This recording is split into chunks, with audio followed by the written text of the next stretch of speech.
Megastar Chiranjeevi మళ్లీ ప్రత్యక్ష రాజకీయాల్లోకి వచ్చి తిరుపతి అసెంబ్లీ స్థానం నుంచి పోటీ చేయాలని మాజీ కేంద్ర మంత్రి చింతా మోహన్ సూచించారు.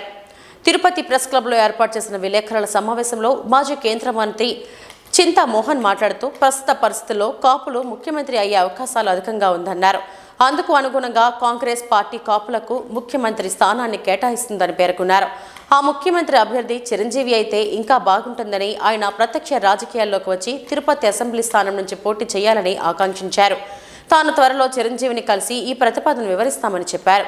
కాంగ్రెస్ పార్టీ రాష్ట్రంలో బలం పుంజుకున్నదని వచ్చే ఎన్నికల్లో 130 స్థానాలు గెలుపొంది అధికారం చేపడుతుందని ధీమా వ్యక్తం చేశారు. ఈ కార్యక్రమంలో పలువురు కాంగ్రెస్ పార్టీ నాయకులు పాల్గొన్నారు. ప్రభుత్వాన్ని ఏర్పాటు చేయబోతా ఉంది.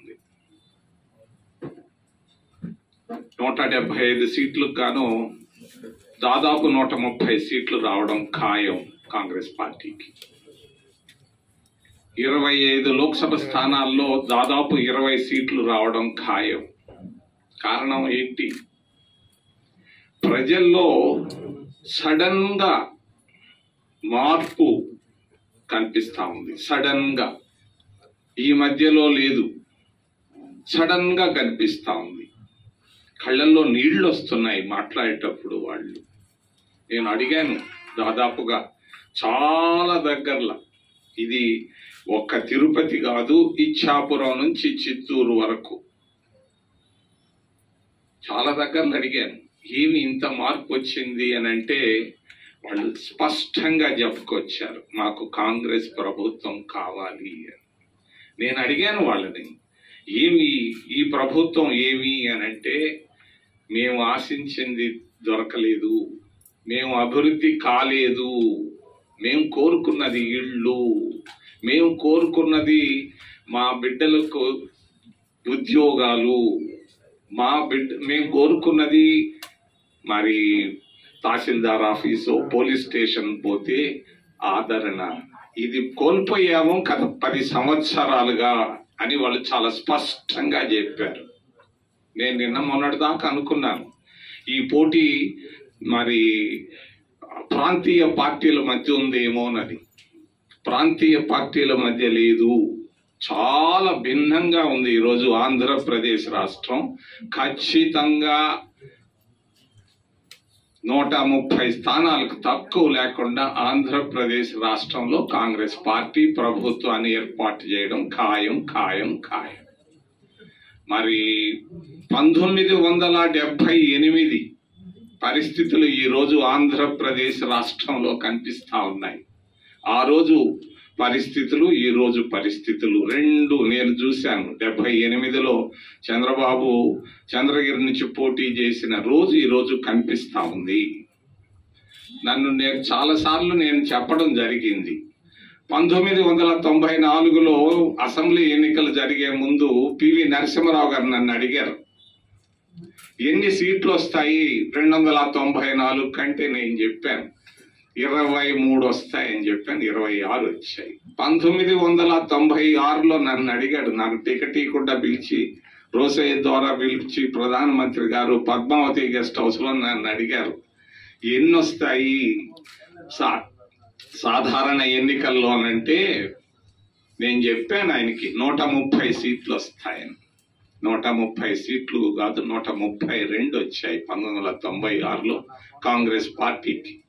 2000 సంవత్సరాలు అనుకుంటాను, నేను చెప్పకూడదు మరి చెప్తున్నా. రామోజీరావు గారు అడిగారు నన్ను, ఉత్తరప్రదేశ్ లో ఎన్ని సీట్లు వస్తాయని అంటే నేను చెప్పాను ఆయనకు 202 వస్తాయని చెప్పాను. 203 సీట్లు వచ్చాయి ఆ రోజు. మరి ఆయన చెప్పాడు, ఎన్ రామ్ కూడా చెప్పలేకపోయినా నువ్వు ఎట్ట చెప్పావు అంటే చెప్పాను అని చెప్పాను. నాకు ప్రజా నాడి తెలుసు కాబట్టి, అర్థం చేసుకున్నాను కాబట్టి. ఈరోజు నేను ఒక్క విషయాన్ని గురించి, కాపుల గురించి చెప్పదలుచుకున్నాను. కాపులు ముఖ్యమంత్రి కావాలి అని కోరుకుంటున్నారు. ఇది సమయం.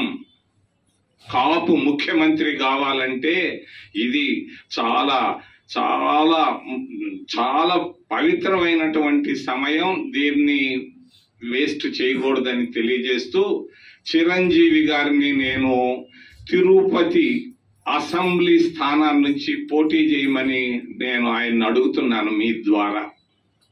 తప్పకుండా ఆయన గెలుస్తాడు. కాంగ్రెస్ పార్టీ తరఫున ఆయన పోటీ చేస్తే గెలవడం కనీసం 50,000 ఓట్లు తక్కువ లేకుండా నేను ఇక్కడుండి ఆయన తిరగాల్సిన పని కూడా లేదు. నామినేషన్ వేసి వెళ్ళిపోతే ఆయన గెలవడం ఖాయం. గెలిచిన తర్వాత ఆయన ముఖ్యమంత్రిని కూడా చేయడం ఖాయం అని నేను తెలియజేస్తున్నాను. చిరంజీవిని నేను ఆహ్వానిస్తున్నాను. సినిమాల్లో తిరుగుండొచ్చు, ఏమైనా చేయొచ్చు, కానీ ఇది రాజకీయంగా చాలా ముఖ్యమైన సమయం. రాబోయేటువంటి నెల రోజుల్లో చిరంజీవి గారిని నేను హృదయపూర్వకంగా తల వంచి నేను తెలియజేస్తున్నాను. చిరంజీవి గారిని తిరుపతి నుంచి అసెంబ్లీకి పోటీ చేయమని, ముఖ్యమంత్రి అవడం ఖాయమని తెలియజేస్తున్నాను. కాపులు నిర్ణయం తీసుకోవచ్చు. కాపులు ఏ విధమైనటువంటి నిర్ణయమైనా తీసుకోవచ్చు. ఇది మహద్భాగ్యం, మహత్కరమైనటువంటి సమయం. ఈ సమయం కాపులు తప్పితే మళ్ళా 10-20 ఏళ్ళు లోపల రాకపోవచ్చు అని తెలియజేస్తున్నాను. చిరంజీవి గారిని పోటీ చేయమంటూ కాకినాడ నుంచి సీతారాం ఏచూరిని పోటీ చేయమని నేను అడుగుతున్నాను. ఒకసారి మాట్లాడాను ఆయనతో. కాకినాడ లోక్సభ నుంచి సీతారాం ఏచూరి గారిని పోటీ చేయమని మీ ద్వారా నేను అడుగుతున్నాను. మరి అంతేకాకుండా నారాయణ గారు, సిపిఐలో ఉన్న నారాయణని నగిరి అసెంబ్లీ నియోజకవర్గానికి పోటీ చేయమని నేను అడుగుతున్నాను. వాళ్ళు అవునొచ్చు కావనొచ్చు, నేను పత్రికా మూలకంగా మిమ్మల్ని అందరినీ వాళ్ళకి తెలియజేస్తున్నాను. ఖచ్చితంగా కాంగ్రెస్ పార్టీ అధికారంలోకి రావడం ఖాయం ఖాయం ఖాయం. ప్రజల్లో గొప్ప మార్పు కనిపిస్తాం. అంతకుముందు లేదు. సడన్ గా ఎందుకు వచ్చిందో అని మరి ఇందిరాగాంధీ ఇందిరాగాంధీ ఇందిరాగాంధీ ఇందిరాగాంధీ అంటున్నారు. ఇందిరమ్మ రాజ్యం కావాలంటున్నారు. కాంగ్రెస్ ప్రభుత్వం రావాలని కోరుకుంటున్నారు ప్రజలు. చాలా మంది గమనించటం లేదు. ఆకాశం చూసి మాట్లాడుతున్నారు. హైదరాబాద్ లో కూర్చొని పలానా పార్టీకి ఇన్ని సీట్లు వస్తాయి, అన్ని సీట్లు వస్తాయి అని చెప్తున్నారే గాని వాస్తవం కాంగ్రెస్ పార్టీ ప్రభుత్వాన్ని ఆంధ్రప్రదేశ్ రాష్ట్రంలో ఏర్పాటు చేయడం ఖాయం ఖాయం అని తెలియజేస్తూ ఏదైనా ప్రశ్నలు ఉంటే దయచేసి అడగమని నేను మిమ్మల్ని చేతులెత్తి